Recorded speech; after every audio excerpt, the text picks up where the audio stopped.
Bharatiya Janata party ने लोकसभा चुनाव 2024 का शंखनाद कर दिया है।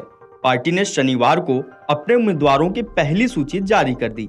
पार्टी के राष्ट्रीय महासचिव विनोद तावड़े ने बताया कि 16 राज्य और 2 केंद्र शासित प्रदेशों की 195 सीटों के उम्मीदवार तय कर दिए गए हैं। बाकी सीटों पर मंथन चल रहा है। प्रधानमंत्री नरेंद्र मोदी वाराणसी से चुनाव लड़ेंगे। अमित शाह गांधीनगर से चुनावी मैदान में होंगे। 34 केंद्रीय मंत्री और राज्य मंत्रियों के नाम भी इस सूची में हैं। इसके अलावा दिवंगत सुषमा स्वराज की बेटी को भी लोकसभा का टिकट दिया गया है। भारतीय जनता पार्टी की पहली लिस्ट में 195 नामों का ऐलान हुआ। 34 केंद्रीय मंत्री और राज्य मंत्रियों का नाम सूची में शामिल है। इसमें 28 महिलाओं को मौका मिला है, तो वहीं 47 युवा उम्मीदवार जिनकी उम्र 50 साल से कम है चुनावी मैदान में रहेंगे। 27 नाम अनुसूचित जाति से है, 18 प्रत्याशी अनुसूचित वर्ग से हैं, 57 नाम अन्य पिछड़ा वर्ग से है।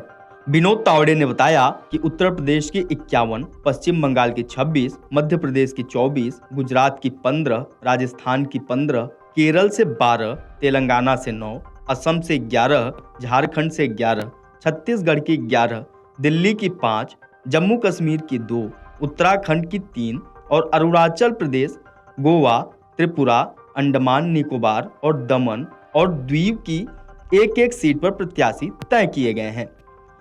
इससे पहले गुरुवार को पार्टी ने देर रात तक मंथन किया था।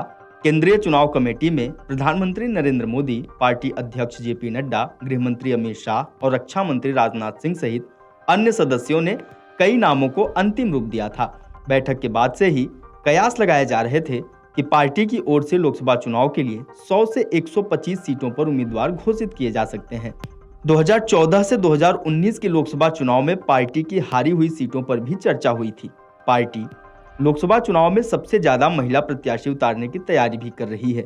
2019 के चुनाव में 53 महिलाएं भाजपा के टिकट पर लोकसभा चुनाव में उतरी थीं। 33% के हिसाब से इस बार 70 महिलाओं को टिकट मिल सकता है। भाजपा ने पिछले लोकसभा चुनाव यानी 2019 में 543 सीटों में से 436 पर उम्मीदवार उतारे थे। बाकी सीटें पार्टी ने सहयोगी दलों को दी थीं। जिन 436 सीटों पर भाजपा ने चुनाव लड़ा था, उनमें से पार्टी को 303 पर जीत मिली थी। यह आंकड़ा लोकसभा में बहुमत के आंकड़े 272 से भी ज्यादा था। इसके अलावा 72 सीटों पर भाजपा दूसरे नंबर पर, 31 सीटों पर तीसरे नंबर और 30 सीटों पर इससे भी नीचे रही थी, जबकि 51 सीटों पर पार्टी के उम्मीदवारों की जमानत भी जब्त हो गई थी। पिछले लोकसभा चुनाव में भाजपा नीत राष्ट्रीय जनतांत्रिक गठबंधन यानी एनडीए को 351, कांग्रेस नीत संयुक्त प्रगतिशील गठबंधन यानी यूपीए को 90 और सपा बसपा के गठबंधन को 15 सीटें मिली थी।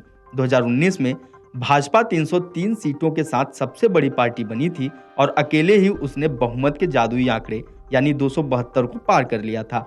इसके बाद कांग्रेस 52 सीटों के साथ दूसरे नंबर पर रही थी। डीएमके को 24, तृणमूल कांग्रेस को 22 और वाईएसआरसीपी को 22 सीटें मिली थीं। इस तरह से भाजपा फिर 2024 के लोकसभा चुनाव की पहली लिस्ट जारी कर चुकी है। वीडियो डेस्क अमरउजाला.com। अगर आप ये वीडियो YouTube पर देख रहे हैं तो हमारे चैनल को सब्सक्राइब करें और बेल आइकन को दबाना ना भूलें। अगर आप Facebook पर ये वीडियो देख रहे हैं तो हमारे पेज को लाइक करें।